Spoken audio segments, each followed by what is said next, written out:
সাথী সমুদ্র ব্লগসে তোমাদের পুনরায় স্বাগত। আমি এখন দাঁড়িয়ে আছি বাগবাজারে। শ্যামবাজার মেট্রো স্টেশন থেকে নেমে অনেক বাস আছে বাগবাজারের দিকে আসার। আমি তোমাদেরকে এখানকার কয়েকটা মন্দির দেখাবো। মন্দিরের গায়ের শিল্পকলা দেখো কি সুন্দর। এটা একটা বজরংবলীর মন্দির।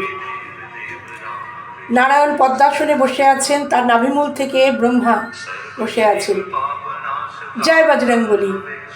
এরপরে তোমাদের দেখাবো জগন্নাথ দেব। এখানকার একটা ছোট মন্দির, খুব সুন্দর। জয় জগন্নাথ। এরপর তোমাদেরকে দেখাবো বগলা মাতা। তারপর আমি যেখানে তোমাদের নিয়ে যাব সেখান থেকে খালি হাতে না খেয়ে কেউ ফেরে না। হ্যাঁ বন্ধুরা, ইতিহাস এবং আধ্যাত্মিকতায় মিলেমিশে একাকার এই স্থান বাগবাজার মায়ের বাড়ির এই তরুণের সামনে আমি এখন দাঁড়িয়ে আছি। এরপর আমি আস্তে আস্তে এগিয়ে যাব।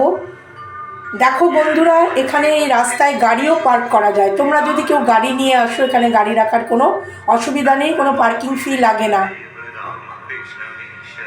আশেপাশে অনেক ছোটোখাটো দোকান আছে যেখানে ঠাকুর মায়ের অনেক জিনিস পাওয়া যায়।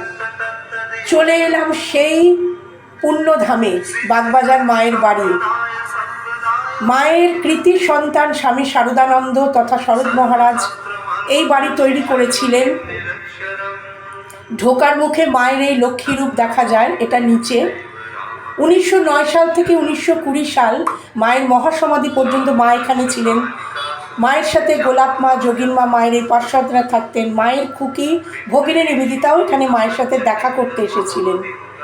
সকাল 9:30 থেকে 10:30 পর্যন্ত ভোগের কুপন পাওয়া যায়। তোমাদেরকে আমি দেখিয়ে দেবো সেই লেখাটা। বিকেলেও এখানে ভোগ পাওয়া যায়। মায়ের বাড়ি থেকে আমরা মায়ের সন্তান যে কেউ না খেয়ে ফেরে না। পানীয় জলের ব্যবস্থা আছে শৌচাগার।